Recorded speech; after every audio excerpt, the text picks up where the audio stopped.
큰아들, 둘째 딸, 그리고 셋째 아들까지. 누가 보면 없는 형편에 많이도 낳았다 싶겠지만 그만큼 저희가 열심히 일하면서 살면 남부러울 정도로 부유하게 살지는 못해도 그래도 아주 부족하지는 않게 키울 수 있다고 생각했습니다. 그거 하나 보고서 열심히 노력을 해서 그런지 얼마 안 가서 저와 남편 모두 하는 일이 성공 궤도에 올랐고 그 덕분에 저희가 예상했던 것보다 훨씬 더 풍족하게 3명의 자식을 키울 수 있었습니다. 정말 저희 인생 없이 아이들만을 위해서 살아왔다고 생각합니다. 저희도 부부인데 왜 저희끼리 시간을 보내고 싶었던 날이 없었겠습니까? 다른 부부들처럼 여행이라도 둘이 한번 오붓하게 다녀오고 하다못해 집 근처 식당을 가도 한 번 정도는 부부끼리만 가고 싶었던 적이 있었습니다. 하지만 언제나 아이들이 우선이었기에 어디를 가더라도 무조건 아이들과 함께 다녔고 가족여행을 계획하더라도 저와 남편이 좋아하는 곳보다는 새 자식들이 좋아하는 곳을 먼저 생각해서 여행 계획을 세웠습니다. 부모라면 다들 공감하실 겁니다. 자신들의 모든 인생이 아이들을 위주로 돌아간다는 것을 말이죠. 그렇게 수십 년을 일만 했습니다. 아이들은 한 살 한 살 더 커가고 저희는 한 살 한 살 더 나이가 들어갔죠. 나이가 들어서까지 일을 한다는 것은 쉽지 않았지만 쉴 수 없었습니다. 벌 수 있을 때 바짝 벌어서 아이들을 위해서 모아두어야 했고 게다가 무엇보다도 공부를 시키는 데 드는 돈이 너무 비쌌습니다. 특히나 첫째 아들은 다른 둘째 딸이나 셋째 아들보다도 공부하는 것을 좋아했는데 그러다 보니까 중학교 시절부터 학원만 4개도 넘게 다녔고 개인 과외까지 받았습니다. 거기에 둘째 딸이나 셋째 아들이라고 해서 공부를 안 하는 것도 아니었고 5 식구 생활비까지 계산하면서 생각하면 매달 1,000만 원은 우습게 나갔죠.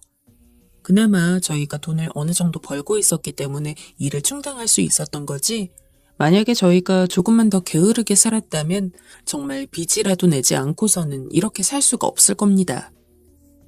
그렇게 애들 키우고 첫째부터 시작해서 아이들이 하나하나 성인이 되어서 제 짝 만나 결혼하고 자기 살림을 꾸릴 때가 되어서야 저희도 조금 마음을 놓을 수 있었습니다.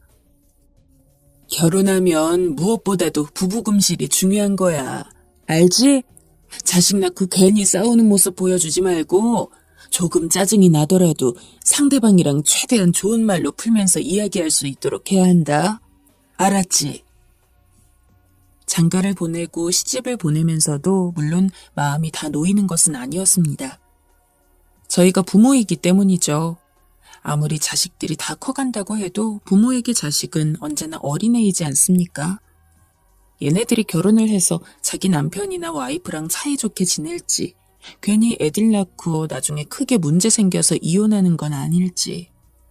아직 일어나지도 않은 일에 대한 걱정이 이만저만이 아니었습니다. 하지만 그래도 확실히 결혼이라는 것은 부모의 울타리 안에만 있던 자식들이 이제 그 울타리를 벗어나서 자기들만의 세계에 나가게 되었다는 확신을 저희에게 주더군요. 예전만큼 자식들의 일거수일투족을 신경 쓰지 않게 되었고 너무 연락을 안 하면 가끔 잘 살고 있나 싶어서 전화를 하게 되긴 하지만 필요 이상으로는 간섭하지 않게 되고 매일같이 자식들로 북적북적 시끄럽던 집이 졸지 저와 남편 둘만 남게 되었기에 괜히 아쉽고 허전한 마음이 없지 않아 있었지만 그래도 뒤늦게나마 저희는 저희 부부만의 삶을 살게 되었습니다.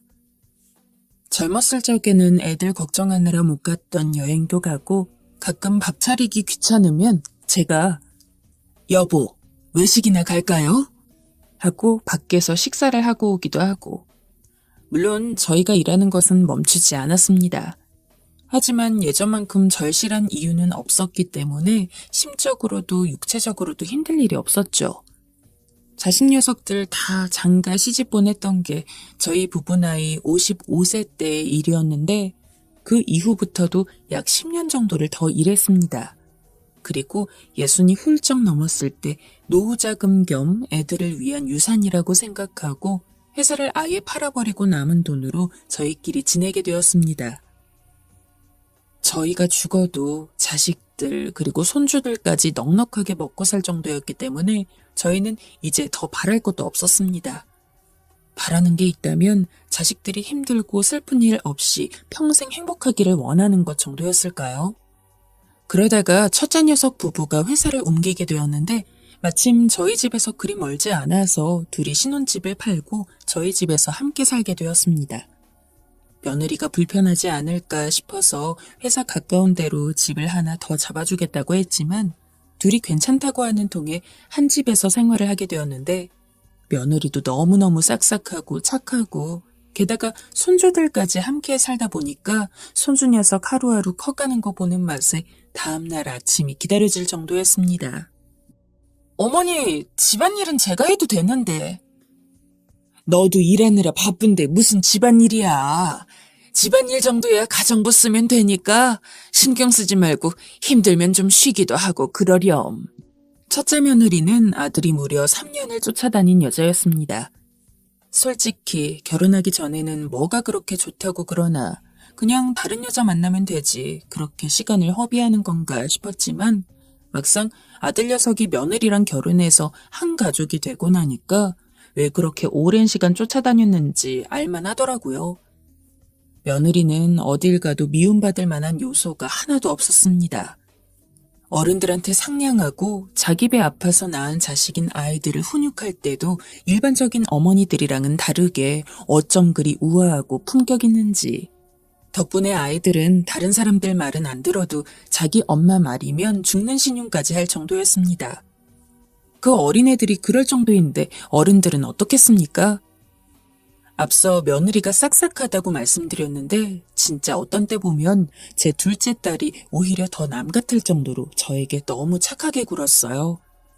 매일 어머님 하면서 부르며 와서는 팔짱도 끼고 제가 평소 단 음식을 좋아하는데 그 때문인지 며느리는 밖에 나갈 일이 있을 때마다 저 먹으라고 약과며 케이크며 온갖 종류의 단 음식들을 잔뜩 사오곤 했습니다. 아들 녀석도 그렇게 챙겨주진 않는데 며느리한테 그런 챙김을 받으니 사실 아들보다도 며느리가 더 믿음직했습니다. 그래서 같은 말을 하더라도 아들이 이야기를 하면 여러 번 생각을 하고 끝까지 고심했는데 며느리가 이야기를 하면 그냥 단번에 알았다고 이야기하는 경우가 많았죠. 그래서일까요? 어느 날 며느리가 꼭 하고 싶은 말이 있다고 하길래 뭐냐고 하고 들어보니까 첫째 아들이 사업 자금을 받고 싶다는 이야기였습니다. 사업을 너도 같이 하는 거냐? 아니라고 하는 것을 보아하니 아들 녀석이 저희 부부가 며느리한테 약한 것을 알고 일부러 이렇게 자기 대신 이야기를 해달라고 부탁한 것 같았어요. 한 번은 그냥 속는 척 돈을 대주었습니다. 아들 녀석이 예전부터 사업에 관심이 있다는 것은 알고 있었고 며느리가 그렇게 얘기하지 않았어도 언젠가 아들이 사업에 대한 의지를 드러내면 저희 부부도 그거에 대해서는 일단 아무것도 계산하지 말고 도와주기로 마음을 먹고 있었거든요. 하지만 저희 부부도 사업을 해봐서 이게 얼마나 어려운지 잘 알고 있기에 기대는 안 했습니다. 아니나 다를까 저희가 돈을 대준 것이 무색하게 아들의 첫 사업은 실패로 끝났습니다. 그렇게 되니까 이제는 아들도 며느리를 내세우지 않고 자기가 와서 직접 부탁을 하더라고요. 아버지, 어머니, 저 이번 한 번만 더 도와주세요. 이번에는 정말 성공할 자신 있어요. 두 번째까지도 알았다고 하고 다 지원해 주었습니다. 돈을 준다고 해도 금전적으로 무리가 가지 않았고 그래도 아들이 그렇게 사업을 원한 만큼 두 번까지는 저희도 아무런 이유 없이 그저 부모라는 것 하나만으로 충분히 도와줄 수 있는 사항이라고 생각했으니까요. 하지만 세 번째부터는 아니었습니다. 우리도 너희 부모이기 이전에 사업가로서 사업이 얼마나 성공하기 힘든지 그 누구보다도 잘 알아. 네가 지금 2번 연속으로 실패를 했다고 해서 네가 무조건 사업가와는 맞지 않는다고 생각할 수야 없겠지만 적어도 지금은 네가 왜 사업에 실패했는지를 깨닫고 그 원인을 분석해서 대안을 만들 시기이지 무작정 또 돈 끌어다가 사업을 연다고 해서 실패했던 사업이 순식간에 성공으로 돌아서지 않는다는 건 확신할 수 있다. 단호히 거절했지만 아들은 계속해서 이번이 마지막이라고 절대 실패하지 않겠다며 이야기를 했습니다. 좋은 말로 이야기도 해보고 때로는 쓰게 혼내기도 했지만 아들은 포기하지 않았죠.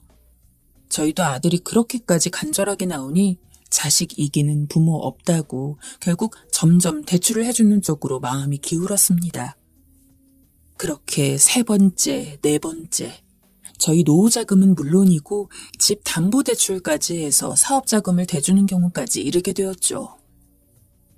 이러면 안 되지 않나 하는 생각이 들기는 했지만 그때는 이미 늦었습니다.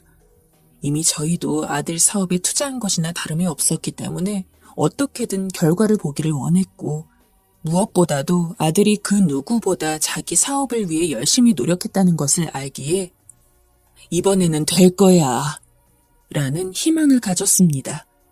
하지만 하루가 가고 이틀이 갈수록 아들은 밤늦게 밖에서 술을 먹고 들어오는 날이 많아졌습니다. 요새 일은 어때? 괜찮니? 그냥 그래요. 조심스럽게 물어봐도 아들은 사업이 어떻게 되어가는지에 대해서는 제대로 이야기해주지 않았습니다. 그저 저희 부부가 아들을 보았을 때 느낌상 좋은 방향으로 흘러가고 있지는 않다는 걸 어렴풋이 짐작할 뿐이었죠. 그나마 저희가 가진 돈 다 털어서 아들에게 보탠지라 생활비는 아들이 주는 돈으로 쓰고 있었는데 생활비가 줄어든다거나 늦게 주는 경우가 없었어서 그래도 최악은 아니라는 희망으로 저희 부부 또한 하루하루 버텼습니다. 사실 그때 뒤늦게라도 일을 다시 해야 할까 싶었지만 저희 나이도 나이고 첫째가 알아서 잘 할 거라는 믿음으로 그냥 집에서 가만히 있었던 것 같습니다. 그렇게 위태로운 듯 아닌 듯한 나날을 보내는데 어느 날 갑자기 아들이랑 며느리가 비행기 티켓을 하나 주었습니다. 대만행 비행기 티켓이었죠. 이게 갑자기 웬 비행기 표냐? 저 때문에 어머니랑 아버지 고생하셨잖아요. 저희가 돈 모아서 2분 여행이라도 보내드리기로 저번부터 이야기했었는데 이번에 표값이 좀 괜찮게 나와서 일주일 일정으로 끊었어요. 혹시 자유여행은 좀 불편해하실까봐 여행사도 잡아뒀는데 오랜만에 2분이서 해외로 바람이라도 쐬고 오세요. 그때 저희는 완전히 안심하고 있었습니다. 그래도 아들 녀석의 사업이 저희 생각보다 그렇게 나쁘지 않다고 말입니다. 그래서 기꺼운 마음으로 비행기 티켓을 받아들고 오랜만에 남편과 둘이서 오붓하게 시간을 보냈습니다. 확실히 여행사가 있어서 그런지 저희끼리 일정 고민할 것도 없고 너무 편하더라고요. 관광지 위주로 돌면서도 사람이 너무 많지 않아서 느긋하게 이것저것 보며 즐길 수 있었고 그러면서도 자유시간이 있어서 저희끼리 발 닿는 대로 돌아다니며 외국만의 이국적인 풍경을 즐겼습니다. 정말 일주일이 하루 같을 정도로 짧게 느껴졌습니다.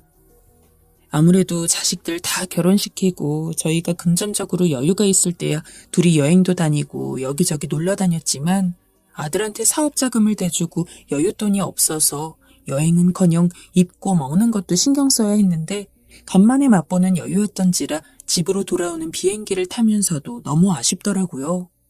대만 되게 좋았지. 우리 다음에 또 와요.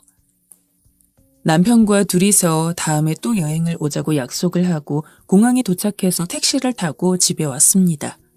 그런데 평소 같으면 손주 녀석 때문에라도 시끄러웠을 집이 너무나 조용했습니다. 아주 잠깐, 처음에는 아들이 며느리랑 손주 녀석을 데리고 잠깐 나들이라도 간 줄 알았어요. 그런데 그렇다기에는 집안이 너무 위화감이 있었죠. 단순히 청소가 잘 돼서 깨끗한 느낌이 아니라 원래부터 그런 사람들이 살지 않았던 것처럼 정말 아무런 흔적이 없었습니다.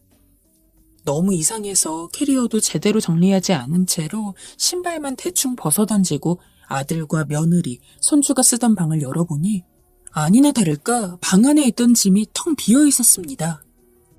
여보, 애들이 없어요.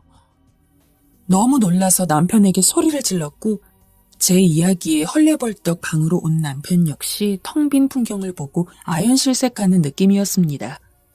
대체 이게 무슨 일인가 싶어서 아들 녀석 번호로 전화까지 걸었지만 지금 건 번호는 없는 번호라는 목소리만 들려왔습니다. 하늘로 꺼졌는지 땅으로 꺼졌는지 모르게 아들네 가족이 사라진 겁니다. 너무 놀라서 다른 자식들한테 연락을 해봐야겠다는 생각도 못하고 둘이서 안절부절하며 방안만 살폈습니다. 그런데 침대가 있던 자리 바닥에 편지가 있더군요. 어머니, 아버지, 지금 이 편지를 보고 계신다면 아마 저희는 지금 이 집에 없을 겁니다.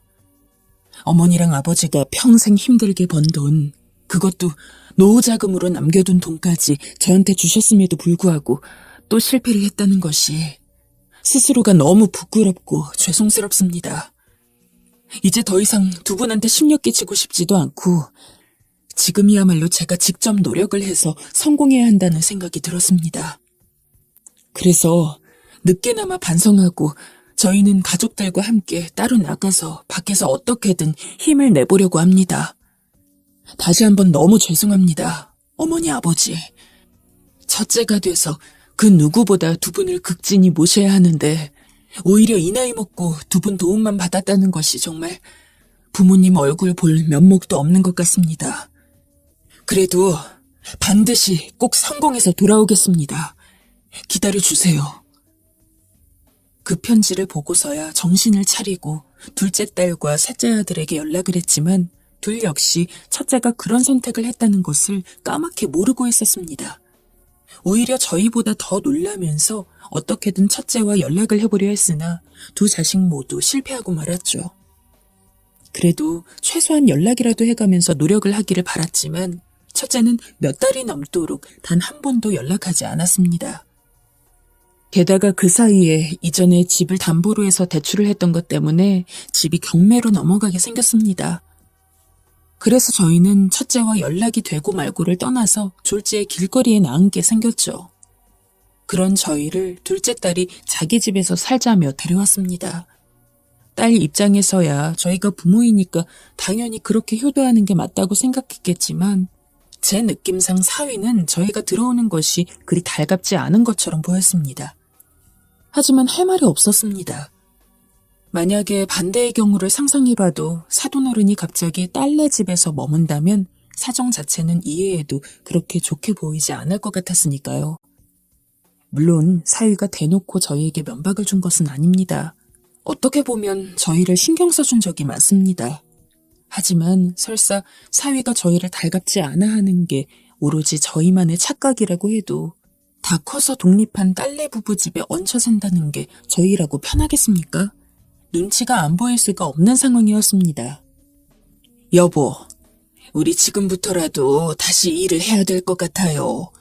우리도 나이가 있으니 예전처럼 사업을 하긴 어려울 것 같지만 나는 뭐 식당에서 일하고 당신은 경비원 같은 걸로도 취직을 해서 우리 어떻게든 조금씩이나마 돈을 법시다. 이른이 넘은 나이에 다시 일을 하기는 너무 어려웠습니다.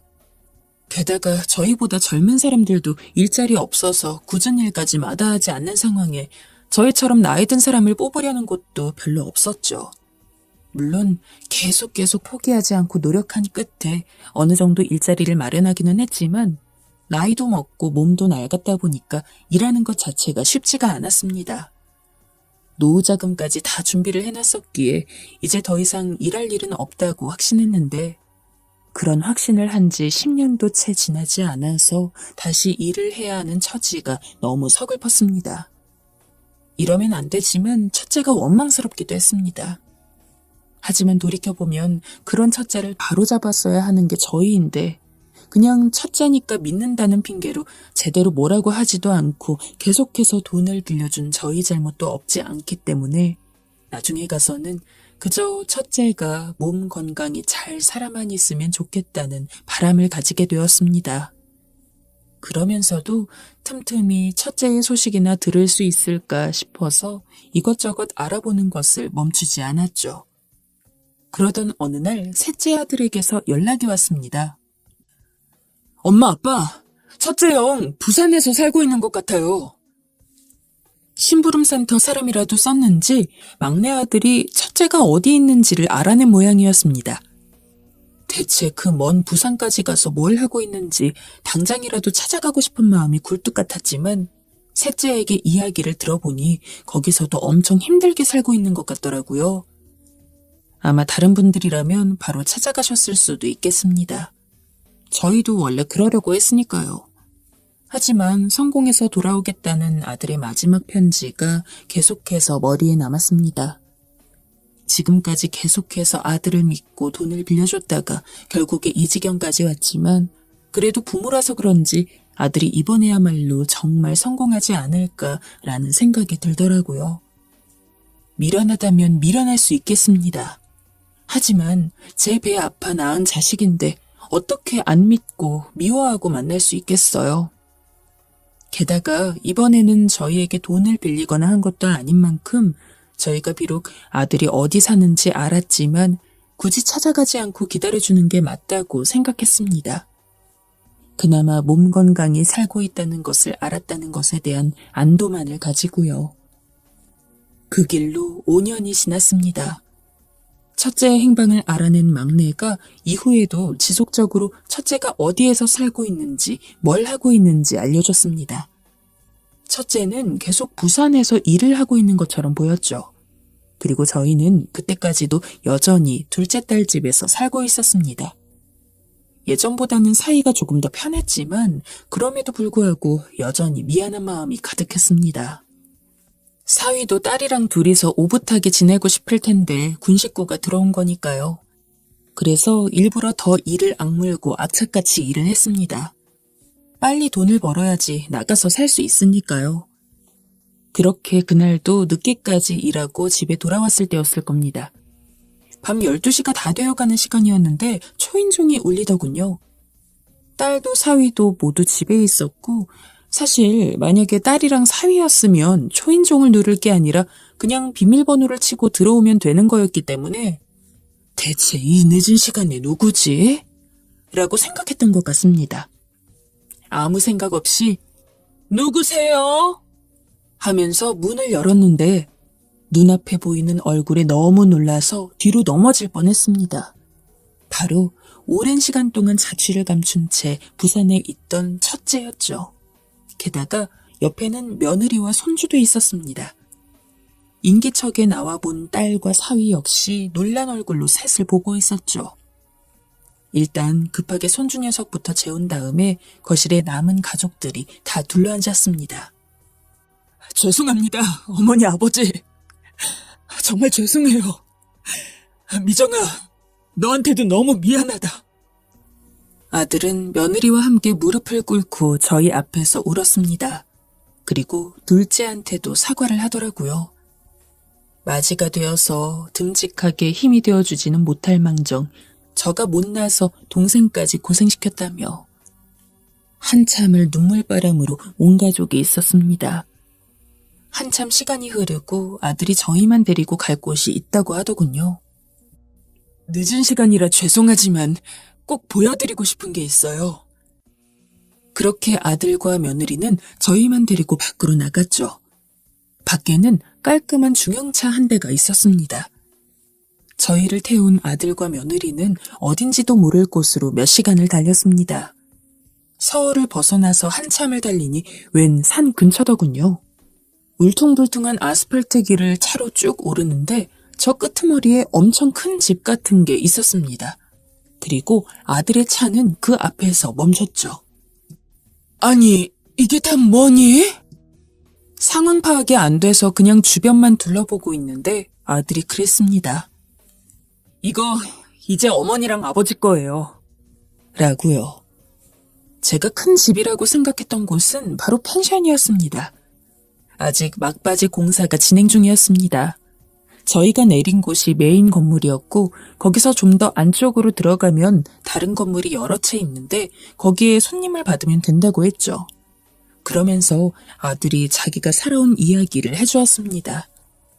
제가 빌려준 돈으로 사업을 키우기 위해 다른 곳에 투자를 했던 게 잘못되었고 저희의 모든 돈을 다 자신이 날려먹었다는 죄책감에 세상을 등지고 싶었다고 했습니다.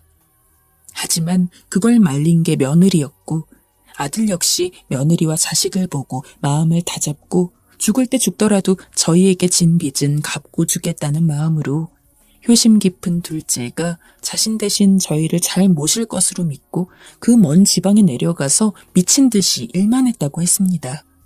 그런데 자신을 벼랑 끝으로 내몰았던 투자권이 뒤늦게야 빛을 보게 되어 큰돈을 만지게 된 것이었습니다. 너무 늦어서 죄송해요. 이제라도 편히 모실 테니 부디 저를 용서해 주세요. 그리고 직원들도 다 세팅되어 있으니 이곳에서 손님 받으시면서 편하게 지내시면 돼요. 예전에 은퇴를 하면 넋놓고 노는 것보다 펜션이나 하면서 오순도순 사는 걸 꿈꾼 적이 있습니다. 아들은 그걸 기억하고 저희에게 보답한 것이었어요. 수척해진 아들 얼굴 앞에서 눈물만 흘린 것 같습니다.